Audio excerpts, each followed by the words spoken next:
Hi, everyone. I'm Zach with Pocket Coach Academy, and today we're going to do another deep dive into the UIL Fall 2025 topic resolved in the United States compulsory national service ought to be valued over personal autonomy. We're going to start with the first affirmative case that makes has the strong foundational argument of that the government's first and foremost job is to keep the people in its country safe. And this affirmative case argues that compulsory national service is an essential tool for ensuring that national security. So let's get into the framework here a little bit. So obviously, we start with the um, just a couple of definitions. So the first one is defining national service. And the congressional definition from the Universal National Service Act specifically defines it very broadly to include not just military service, but also civilian service that promotes national defense, like community service or homeland security work. This broad definition gives you a lot of flexibility. You're not just defending a military draft, you're defending a system where young people could serve in a variety of ways, which makes the policy seem much more reasonable and appealing. The other definitions here establish compulsory, meaning mandatory, and personal autonomy has the capacity to decide for oneself. And then ought just implies a moral obligation or duty that's pretty standard.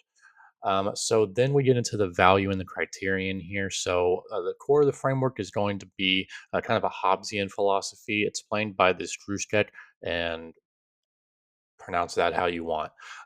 Piece of evidence, and Hobbes argues that before government, we lived in a state of nature, which is the brutal war of all against all, basically just chaos everywhere. And to escape from that constant danger, people formed a social contract. They agreed to relinquish a portion of their freedom to a government in exchange for safety and security.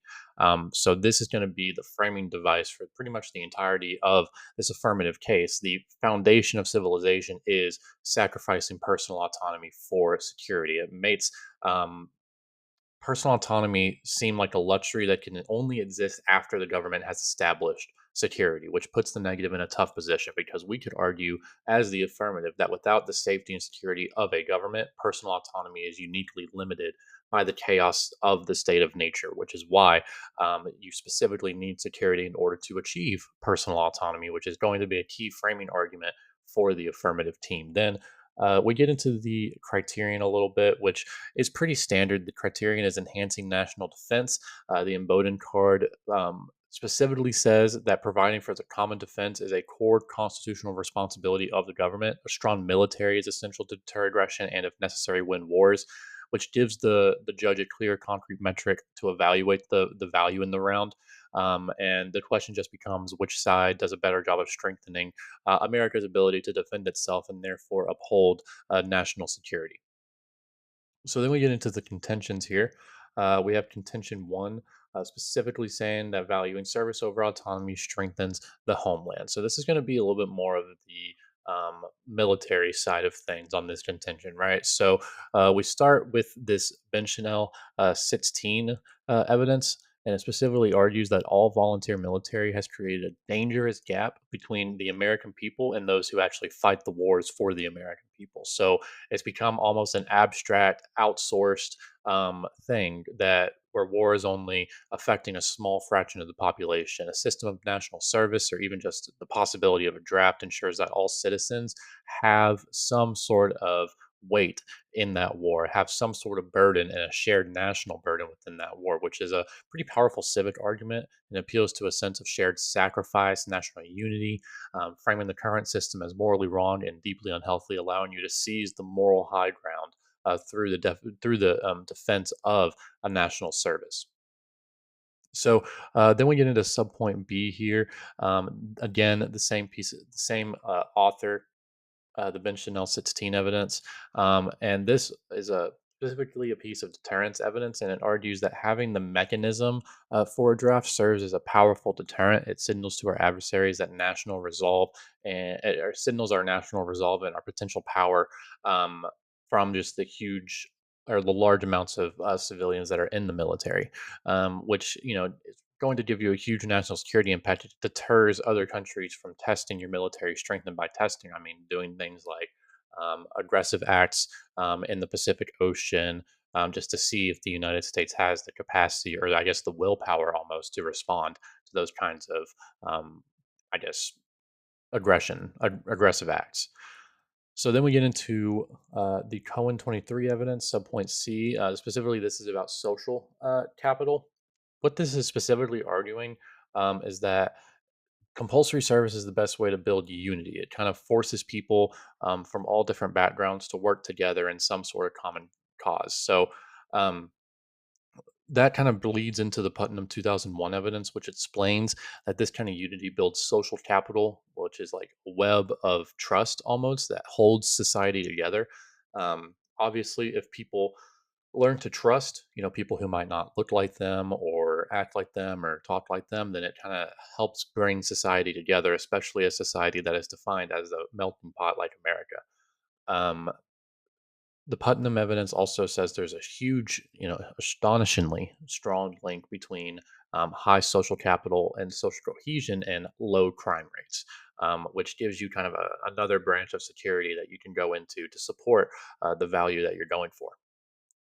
So then we get into contention two, valuing service over autonomy strengthens defense.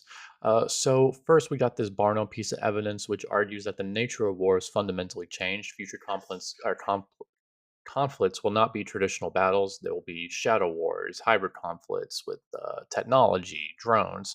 And Barno warns that the current United States military is built for last century's wars and is poorly defined to deal effectively with these threats. So, what does that mean for the topic? Once again, we get into another piece of bench Nell 16 evidence, which specifically says that, or it shows how a national draft, a compulsory draft, can deliver that solution.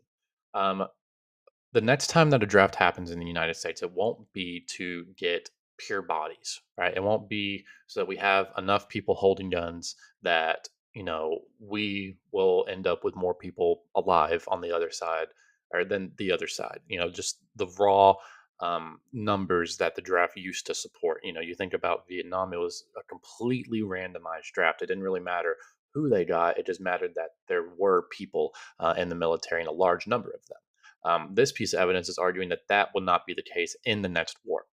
So specifically, it says that the nation will try to draft some specialists for the new age of war, the new technological age of war. So what does that mean? It's going to be cybersecurity experts. It's going to be code writers, hackers that are going to be able to build the technology and code the software necessary to fight in that war. It's going to be financial experts. It's going to be stock market analysts that are good for economic warfare, that know how to apply sanctions in a way that will completely stifle innovation and productivity in a country. It's going to be social media people who are able to combat disinformation campaigns, or start a disinformation campaign of their own.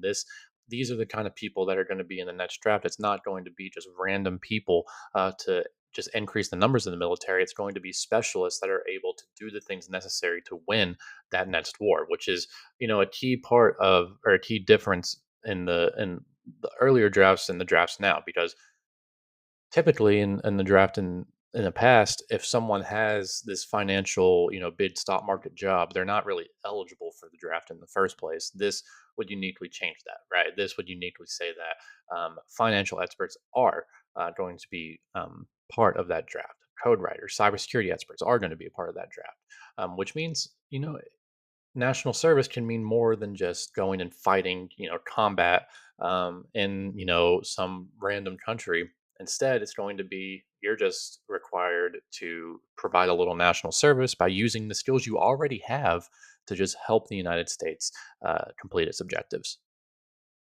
So that's going to be all we go over for this specific affirmative.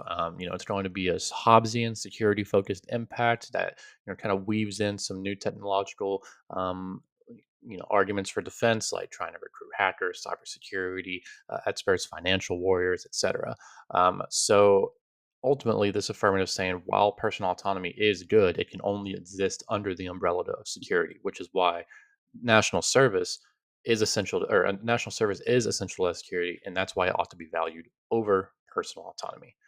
So that's going to be everything for this affirmative, and the next one we'll go over the economic growth half, and then we'll get into the last half after that. So thank you.